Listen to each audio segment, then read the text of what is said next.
నమస్తే, welcome to Sagar TV. నేను మీ bogus Sagar. Jagtial నియోజకవర్గ పాత్రికేయ మిత్రులకు, పట్టణ ప్రజలందరికీ కూడా నమస్కారం. ముఖ్యంగా జగిత్యాల పట్టణ పేద ప్రజలు ఎవరెవరైతే దూకపల్లి అర్బన్ హౌసింగ్ కాలనీలో నివసించబోతున్నారో వారి విజ్ఞప్తి, దూకపల్లి అర్బన్ హౌసింగ్ కాలనీ అనేది దాదాపు 17-18 ఏళ్ల కింద ఆ పని మొదలైంది. 17-18 ఏళ్ల కింద రాజకీయాల్లో పెద్ద పెద్ద వాళ్ళు ఉన్నారు. వాళ్ళందరూ చేసిన కృషిని నేను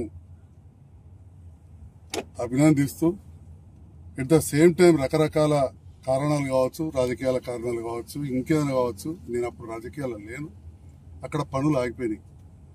నేను 14 చివరిలో రాజకీయాలకు వచ్చిన తర్వాత, అంటే 15 నుండి అనుకోవచ్చు 18 వరకు 3.5 సంవత్సరాలు అప్పుడున్న పార్లమెంట్ సభ్యురాలు కావచ్చు, ముఖ్యమంత్రి వాళ్ళందరినీ కలిసి 4000 ఇండ్లు డబుల్ బెడ్రూమ్ మంజూరు చేయించుకొచ్చారు.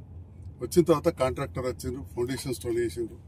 ఆ ఫౌండేషన్ స్టోన్ మీద కూడా నా పేరు లేదు, ఎందుకంటే నేను అప్పటికి గెలవలే. వెనుకాలుండి ప్రభుత్వంతో అప్పుడు కలిసి పనిచేస్తున్నాం కాబట్టి కేసీఆర్ గారి దగ్గరికి, కవితమ్మ దగ్గరికి వెళ్ళి మంజూరు వచ్చినాయి. కాంట్రాక్టర్ ఎక్కడో వచ్చిండ్రు, శిలాపలకాలు అయిపోయినాయి. నేను స్టేజ్ మీద కూడా పోలేదు. అసలు సంజయ్ కుమార్ అనేటోళ్ళు నేను అప్పుడు ఫ్లెక్సీలు కట్టినా, సంతోషపడ్డాం, అవన్నీ చేసినాం తప్ప అప్పుడు ఆహ్వానించిన కేటీఆర్ గారిని స్టేజ్ మీద కూడా పోలే. అంటే రాజకీయ పరంగా అక్కడ నేను ఎక్కడ కూడా ముందట్లేదు.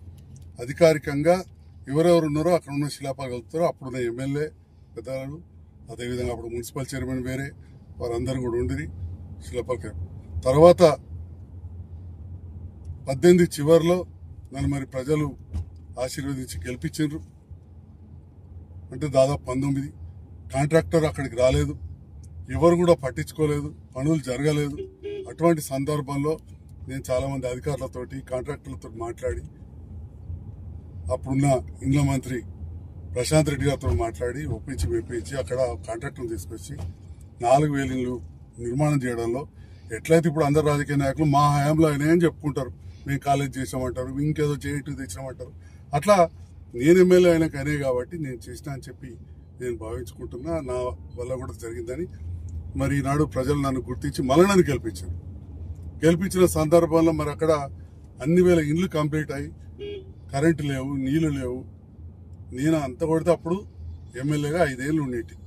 అప్పుడప్పుడు కొందరు 10 ఏళ్ళు రాజ్యం వెళ్ళినట్టు, రాజ్యం ఏళ్ళు కాదు, ఓడిపోయి ఉన్నా చేతులు కట్టుకుని నిలబడుతుంటే ఎప్పుడో 1-2 సార్లు స్టేజ్ మీదకి అధికారులతో అక్కడ నాయకులతో మాట్లాడడానికి వెళ్తే పక్కన కూర్చొని 5 నిమిషాలు మాట్లాడడం తప్ప స్టేజీల మీద అధికారికంగా నేను స్పీచ్లు కూడా ఇవ్వలేదు. కాబట్టి నేను ఉన్నది 5 ఏళ్లలో 2 సంవత్సరాలు కరోనా, 5 ఏళ్లలో 2 సంవత్సరాలు కరోనా.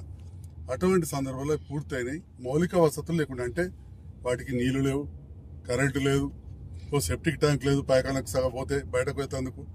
అవన్నీ కూడా కొత్త ప్రభుత్వం వచ్చిన తర్వాత ముఖ్యమంత్రి రేవంత్ రెడ్డి గారిని కలిసి, అంతకుముందు చేసిన కాంట్రాక్టర్కు కొన్ని నిధులు వచ్చేటివి ఉంటే అవి కూడా రిలీజ్ చేయమని కోరి ఉన్న విషయం చెప్తా ఉన్నా. ఎందుకంటే పనిచేసేటప్పుడు మనం తప్పకుండా కాంట్రాక్ట్ రాసిస్తాడు, లేకపోతే ఎవరు రారు.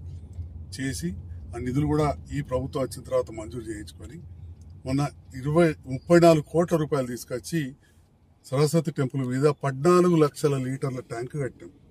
అదేవిధంగా ఇంటింటికి సెప్టిక్ ట్యాంకులు కట్టినాం, కరెంట్ ఇచ్చినాం. ఇవన్నీ కూడా జరిగిన తర్వాత ముఖ్యమంత్రి గారిని వెళ్ళి కలిసినాను. మళ్ళీ సార్, జగిత్యాల పట్టణంలో అది అన్నిటికంటే పెద్దది, మన తెలంగాణలోనే అన్నిళ్ళు ఎక్కడ కట్టలేదు డబుల్ బెడ్రూమ్లు.